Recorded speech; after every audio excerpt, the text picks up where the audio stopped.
place when I'm doing these things. All right. Oh, I hear you. All right. Thanks for joining us on another episode of the Meeting of the Minds. We have a very special guest today, Nick O'Brien, who is the Assistant Strength and Conditioning Coordinator at Fresno State University. Nick, thank you for joining us. How you doing? Thanks for having me, Chase, man. It's great. I'm doing good, man. I'm excited to get this going and share some mind knowledge. Right, man. This is like the third call today for me, so I've been working hard.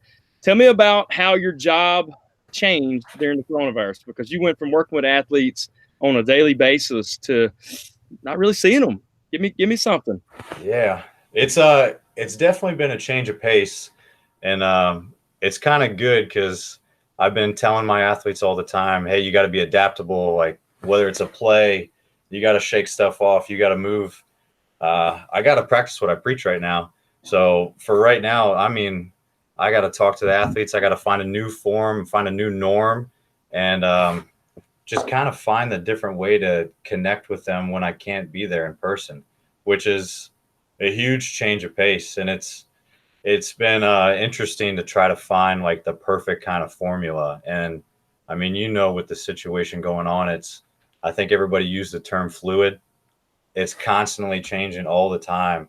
Right. So like for college, especially, the rules change about when we're allowed to even talk to the players and what is deemed appropriate and what we're actually allowed to do, like within those guidelines. So even that, like that's been fluid and it's been constantly changing. So it's definitely something I got to adapt to. And I know the players are going through a lot, and as coaching staff, we're going through the same thing. So trying to relate to them on a human level has been big, because you don't know what some of these guys are going through. I've got 100 athletes, so they're spread across all the United States, and I've got even a few in Canada. So Wow. You really don't know what's going on with their personal lives too much unless you're able to actually like connect with them a little bit more. Absolutely. So speaking of the connection, I'm assuming, I know we talked earlier, you've been on the Zoom calls. Are you watching them work out? Are you guiding them? Or are you just talking to them? Give me something about that. Oh man, I'm done. I'll tell you what, I'm done with some Zoom calls. For the know. most part, they've gotten a lot. It's been a great way for us to connect, and especially with the time zone difference and all that stuff. Right. With the rules changing, we can't really do much right now. From the latest updates, depending on teams and depending on like when they are in their season, we can really only watch them if they send it to us specifically. Wow. And we can only look at that, like them lift or them train, as a safety kind of concern. So if they're going to contact us and say, hey coach, how's my technique look? What do you think about this gym and stuff? If they initiate the conversation, then I can talk to them. But outside of just reaching out and kind of seeing how they're doing, everything for most teams right now, especially with my teams, is voluntary. So this is like their dead period where we're not really allowed to have too much contact with them outside these specific rules. So I just update them and send them certain things out along with their summer programs that they should be following. But yeah, the contact piece in terms of like specifically being, hey, you can train this way, I need you to do this. I can't really hold them accountable and Right. And really make sure that they're doing stuff a specific way, which is good and bad, because I want all my athletes to be self-accountable and be intrinsically motivated. But Right. it's nice to have like a coach or a teammate or someone like check in on you. So I really rely on all the captains and the leaders and upperclassmen to reach out and start group chats and kind of push buttons with each other. The hard issue is the freshmen incoming, the uncertainty of them coming in, what they're allowed to do, and if some of them if we're even going to have a season on campus. So other than that, like I got to stay within my fun collegiate guidelines. So Well, if you can talk to them. Being a high school coach, I haven't been able to work with my team. I've done Zoom meetings, but the first one they're all excited, and then now you're seeing avatars everywhere. So it's like, are you even? That's a struggle for me personally. I know it's a struggle for a lot of kids. Not having structures a struggle. You know, just going back to what you spoke of, how many would you say actually did reach out to you? Because I'm just imagining that number's not that great. Yeah, it's hit and miss, and again, like with them being all scattered across, them having different situations, different things arise. I've got a few players that live with like older family members or grandparents, and like if they're not going to reach out and tell you specifically, hey, I'm not training because of I don't want to put my like grandmother at risk, like you might not even know that. Right. So kind of opening up the conversation and see how they're doing outside of training and not just going right into, hey, did you squat today? Right. Did you run today? Like kind of connect with them like I would if they were in person, which becomes difficult. Like you probably know, even with one team or two teams, like that's still a lot of conversations that you're having. So finding ways to either like do it in a group setting has been huge.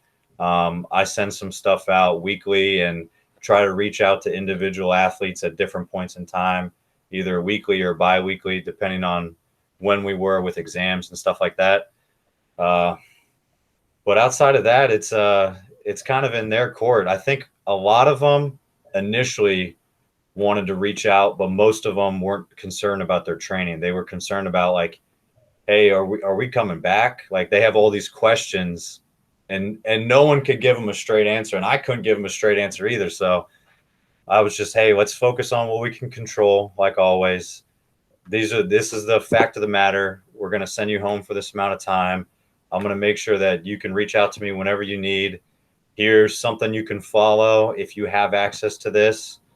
But initially, it wasn't a lot of like real excitement to get to training. Everybody was really concerned about, am I going to finish my year, especially the seniors?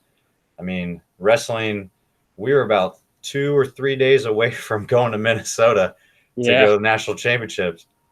And baseball, we got cut, and lacrosse, the day like it kind of like blew over across campus and like the world. Lacrosse, we were one of the last two teams in the country to play a game, and we turned it into a senior day for both us and the opposing team Very nice. because it looked like nothing was going to come of it. And they were coming from the East Coast, so like some parents traveled over, and that was the last time they were going to see their kids play. So, but yeah, there wasn't a lot of reaching out initially, and then I think once the dust started to settle, it got a little bit better. But I mean, it was very individual. Like I got some baseball guys that are getting ready for the draft, so they're like, all right, my college season, my career's done. I'm focused on the next thing. I've got some people that are not sure if they're what they're going to do when they're coming back, if they're going to come back. So the conversations of how they reached out were vastly different. So I had to be adaptable and try to send blanket stuff out, talk to the coaches and see what the plan was, because no one had any clear idea what we were going to do. They're like, Nick, just come up with the strength plan and we'll put it in. We don't know anything else right now. Pretty much. Crazy, man. So you touched on it. You work right now with three teams, wrestling, baseball, and lacrosse. And it sounded like you were actually with lacrosse and wrestling as this thing broke out. Is there a certain situation where you're like, yeah, I was with the team when it happened? Well, that morning we kind of started getting wind of it, and like the news was starting to blow over, and I'm not one to follow the news very closely, so I wait for people to watch like the 5 hours of it and then tell me what they get out of the 5 hours into 5 minutes. But we were for 5 hours. Oh yeah, exactly. But I think by that morning, we had a lacrosse game scheduled, so I think wrestling had already trained that morning, and we were getting ready for like we had afternoon practice and stuff, and Coach Steiner and the rest of the staff, we were all kind of preparing like, hey, who's going on the trip? We were getting all our logistics ready to fly in a few days, like out to the national tournament. So we were kind of lost about, hey, is this still going to happen? And I think the turning point for me, like I love strongman and like I compete in it. And as soon as I heard that the oh man, in Columbus, as soon as the Arnold like got the nicks that no one but competitors were allowed to go, and I know how big of an event that is, I knew it was serious and we were done. Right. So as soon as that hit, I think Lacrosse pushed their game forward like 4 or 5 hours, and then it was just rapid fire. Like, Yeah. what are we gonna do? We as soon as that happened, we finished the lacrosse game. We spent the next like 6 hours. The whole staff, we closed the weight room down and cleaned the whole thing just preemptively, Good. just to make sure we had our bases covered. And then every from there for the next like 3 weeks, just meetings on meetings on meetings because no one had any real direction. They had to try to get on the same page so we could attack it together. No doubt. No doubt. Um, couple moments ago, you spoke about the things you can control, and we mentioned that at Winning Mindset. I don't want to say wrestling mindset or baseball mindset because we have the whole company umbrella. What are the things that you can control as a athlete, speaking from the strength and conditioning philosophy, or so to speak, from your point of view? Yeah, I love that aspect with what you guys have put in the wrestling mindset book. I mean, we've gone through a lot of the curriculum, especially with wrestling here, obviously. But the controllable factors, like I try to preach that in our training, and the coaching staff preaches it as well. I know you guys go with it as I know. Oh man, now I'm blanking on it for a second. Okay. I mean, I'm going with. I like to think of actions. Actions are things I control. My emotions are things I control. How I react to those situations are huge. So, and I know you guys talk about the aggressiveness too, like like how aggressive can you be, like in that predator mindset. So I think those are all things that we can do. And when I talk to the athletes about reacting to situations or poor outcomes that kind of happen, like what can you actually control in that, and make sure that all other things are placed out of your mind. Because at the end of the day, whether you're playing lacrosse, baseball, wrestling, whatever it is, your opponents and you have the same parameters set up. You guys are going to be on the mat together. You both had equal enough time to prepare. Weather conditions for baseball are exactly the same. Lacrosse, you both have the same gear. You both play the same size field. Like, control what you can in that situation, and the most prepared person's going to be victorious at the end. So, and from a coaching aspect, the same way too. I think I can't control what a sport coach necessarily wants to do at practice. I can have conversations with them. I can tell them about my philosophy or some things that I think might improve it. But ultimately, it's their decision, and I'm a support staff member of it. So I can only control what I can, and that's how I treat them in the weight room to prepare them best for their field of sport. The same as the athletes preparing the best they can, and it's just those controllable factors only. And I like that's that. that attitude and effort. That's There you that's go. got to be huge. Attitude, effort, and aggressiveness, man. You hit all three There right out you of the book. go. I knew it was going to come to me. I love those ones, so it would come Yeah. to me eventually. Okay. So now let's talk about mindset in general. And we won't even go to sport specific. I know you've played sport in your life, but you're really focused on strength and conditioning. And there's nothing, I can say this about every sport, like it's so mental. Talk about just the mentality of someone that's really diving into strength and conditioning, that inner wimp that talks to them saying, "Oh, you can't do it. You're not worth it today. You feel lazy." Give me something off of that. Yeah, I mean, we talk about it all the time. I think inherently, strength conditioning coaches think, hey, like old school's mentality is like, hey, it's the weight coach. Like they're just like everything's physical. But at the end of the day, like training and sport development, all that stuff, it's like 80-90% mental. Because Amen. I love the quote. I love the quote. Like, your body can stand almost anything. It's your mind you have to convince. So if you're strong of will, and you can think, and you think positive, and you can control those controllable factors we talked about, then you can kind of dictate what your body does. Now, strength conditioning and practice and all that stuff, yeah, it's going to play a toll on your body. But again, how you react to it mentally, if you're gonna cower in the corner and you're gonna complain and woe is me and have that like pity kind of attitude, then you've already kind of conceded. Right. If you're gonna come in there and be aggressive and take what positives you can out of it and just spin it in the best way you can, and honestly, like that's why the team atmosphere is so awesome in training. And the same thing, like my dad's in the military, so it kind of came natural. Is it's suffering together, Right. and everybody's going through the same thing together, which I think is great. And even sports where wrestling and stuff where you're competing by yourself, you still have your teammates that are helping you prepare. They're the ones cheering you on the sidelines, and ultimately you're all cumulatively coming together, preparing together to put the best person up on the mat, put the best like starting 11 out on the field, whatever it ends up being.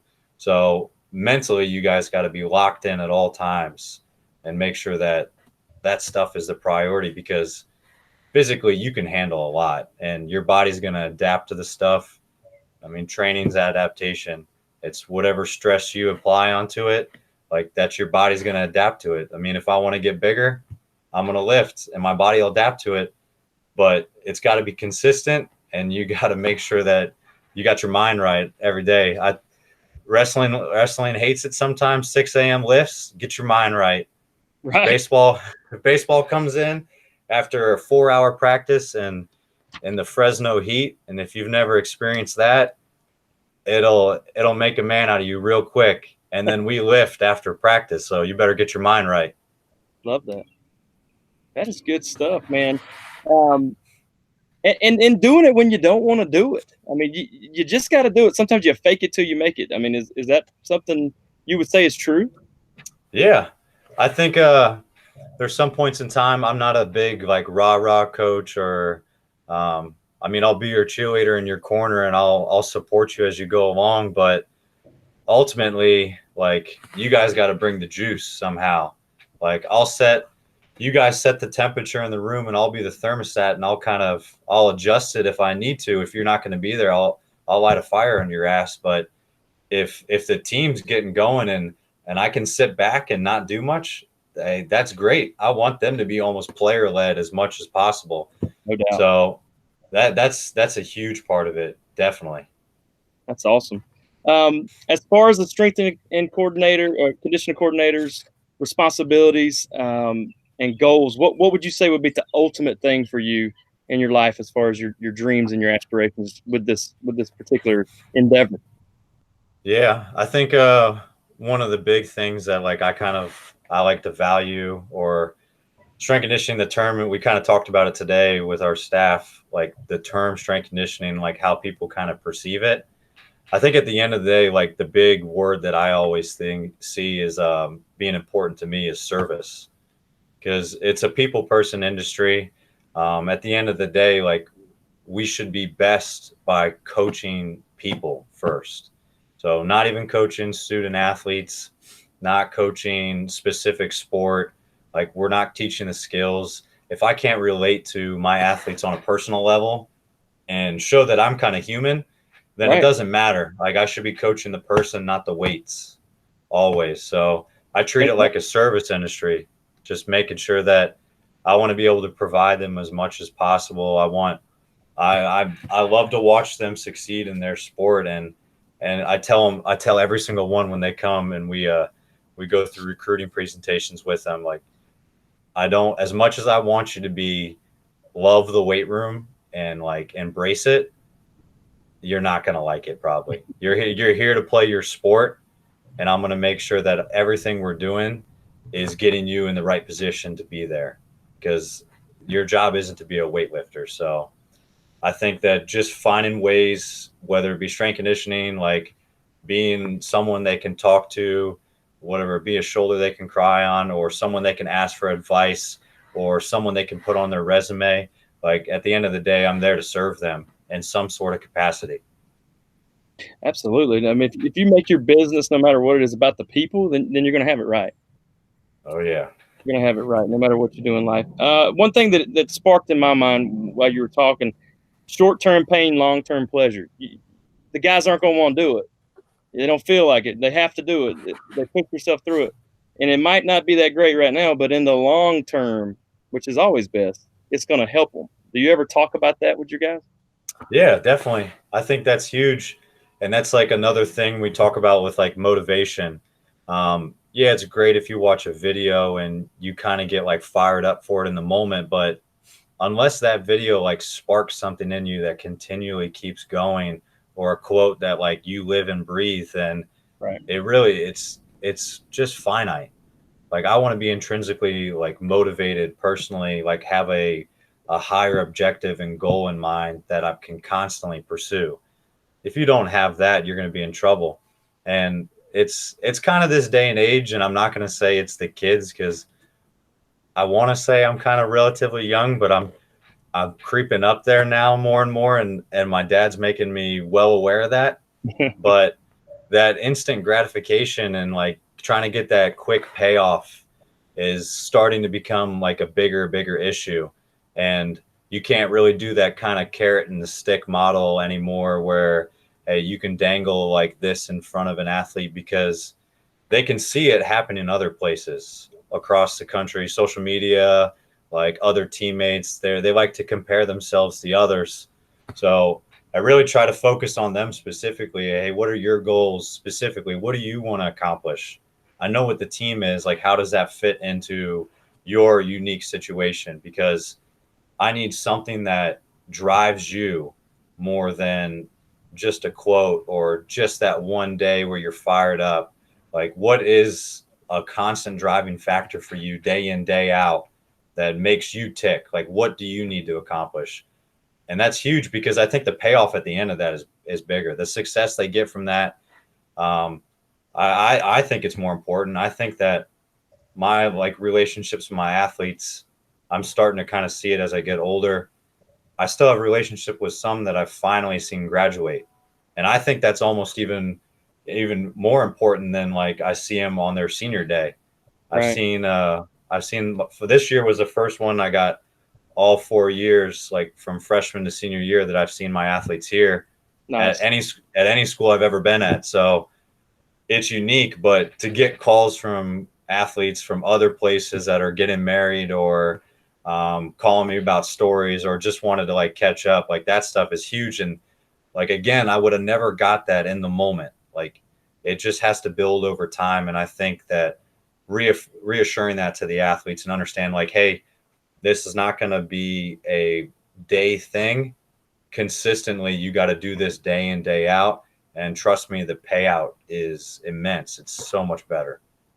Yeah, man, that's beautiful. And we talk about process versus outcome. You know, most athletes these days are outcome oriented, and if we can just get their focus on the process and not so worried about going 0 for 3 or losing a match or getting taken down or whatever, they're focused on the process. They have a clean slate the next day. They keep on focusing on different processes, many, and ultimately it leads to the outcomes they desire. Would you kind of say that was true? Oh, yeah, definitely. I mean, I kind of try to do that myself as well. And I try to let it rub off on the athletes. I don't want to seem real robotic. And Right. I want them to know that, like, hey, I'm going to make mistakes and everything too. I like to take it a step further with them. And we kind of implement it with the teams as like what I like to call edge work. So I don't like to call them weakness areas, but areas of improvement. And we take it from like some of their testing in the beginning of the year and some of their like preliminary assessments, whether it be like we take pictures for like wrestlers and for my baseball team so they can kind of track their progress and stuff like that, where we kind of see where they move functionally so we can address that stuff. And at the end of the day, like I want to make sure that they're continuing to make progress. And I like to call them like daily objectives. Like what can you do that's super small every single day that will chip away? I like the old model, like the that success story where the boulder's in the middle of the road, and I think it was a king put it in the middle of the road to see who would pass by, and a bunch of farmers would walk by it every day when no one did anything until one person started chipping away at it every day, and underneath the boulder was a huge treasure chest. So something that you can do consistently every day, whether it be a 10-minute walk in the morning, just waking up 30 minutes early and finding some time on your own, or working on your shots for 10 minutes after practice, or getting 100 swings before practice starts, or whatever it ends up being. Like, what can you objectively do every single day that almost chips away to your ultimate process goals and outcome goals at the end? Because if you can make a process out of it in smaller chunks, Right. you basically reward yourself. Like, I think what was it, the one, I forget the admiral, he's now admiral for the Navy SEALs, talked about it in his Texas commencement speech, and was like talking about making your bed every morning. Like, it's a good pat on the back you give yourself, but if you do those daily things every single day and you have them written out, it's a snowball effect. And now you're in a positive frame of mind. You started off the day with a win. Like, that builds on itself, builds on itself. And then a few months down the road, like, you look at it and you're 50% away from your ultimate goal. That's huge. Right. And it's that compounding interest effect, not money wise, but life wise, man. You're putting in little deposits, and now you're reaping the rewards of the interest that you put in. Oh, yeah. That's tough. Some sweat equity. Yeah, speaking of sweat, hot out here in North Cackalack today. Oh, yeah. As we kind of close up, one challenge I would think would be a kid that comes into your program as just a genetic freak of nature, as far as just has the talent, the God gifted ability. How do you get that kid interested in working out and getting their body right when they've been able to dominate pretty much their entire life? Right. Yeah, you get one of those, like, maybe every so odd years, like the freaks of the freaks. Right. A lot of the times, though, like, from my point of view, like, for when I'm assessing them and I see them from a strength conditioning point, most of them, those ones, their training age is really poor. Like, even at the college level, they might have never picked up a weight in their life. Like, Right. there's a few, like, pro guys that I've had conversations with, or I've read stories about, where they literally have never touched a barbell, never done anything. Their work ethic is through the roof, and their skill, whatever it is on the court, on the ice, whatever it is, like, they're just beyond. They see the field differently, stuff like that. Right. When I bring the guys in, and like all my athletes, when they come in, we assess them and we treat them like it's ground zero, because for us, we've never met them outside of maybe a recruiting visit, or we sent them their summer programs. But if you're talking about like the top echelon, like that 1%, like, they're probably not doing anything. They're probably just playing themselves, and they have some functional, like, issues that are probably limiting if you think about it from like a weight training, like a strength conditioning side of point. But it works on the field. So are you really going to tell a pitcher that throws 99 miles an hour that your slot position isn't ideal? Or you're going to tell a wrestler that loves to, like, blast double, that you got to turn your head a little bit more this way because the book says to do that? So being able to try to understand them and get on the same page with them, and show them that what I can do is help them kind of take them to the next level a little bit. Because a lot of the ones that you get with coming in that are like upper echelon are kind of dead set, unless they have a pretty, like, open mindset and they're ready to get some more improvement. Right. Are almost like, hey, I'm ahead of, like, these seniors. I'm ahead of these upperclassmen. Like, why are you treating me like I'm like nothing?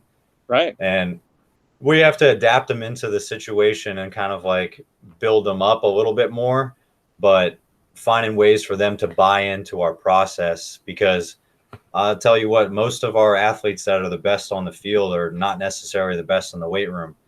But if our best athletes on the field are the hardest working ones in the weight room, then we're in a good frame of mind. And Absolutely.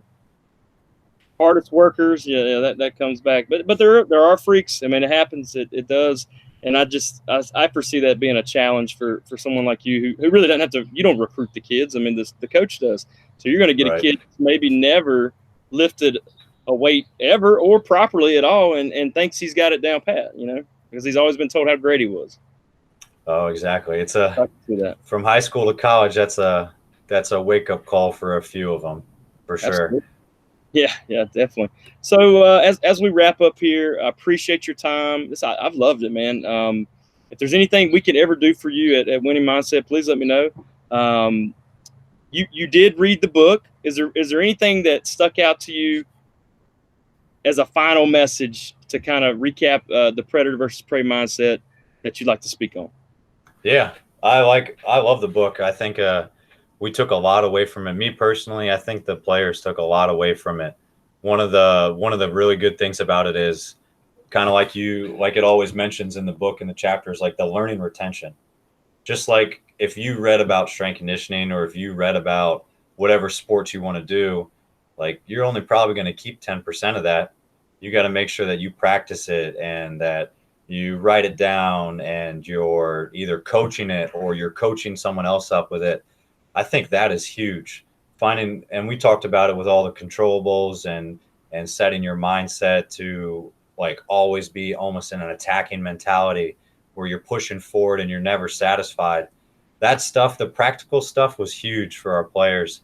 I think you can kind of preach to them and you can talk about mindset training and you can say how beneficial it is, but you got to be able to back it up. And I think that's one of the biggest things that I took away from it.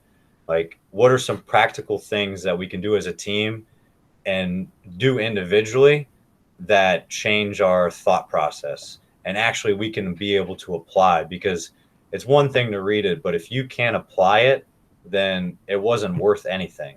So Right. honestly, I think it's great. I would definitely recommend it to anybody that's trying to get the next edge, because like you guys are doing a great thing. Mental training is something that I don't think is fully tapped into, and what you guys offer and the consultations and just the communication that you guys have put forward with your coaching, and you guys all come from practical experience and being former athletes. So, and some maybe some current athletes too. So Yeah, we do. Yeah, yeah, absolutely. yeah.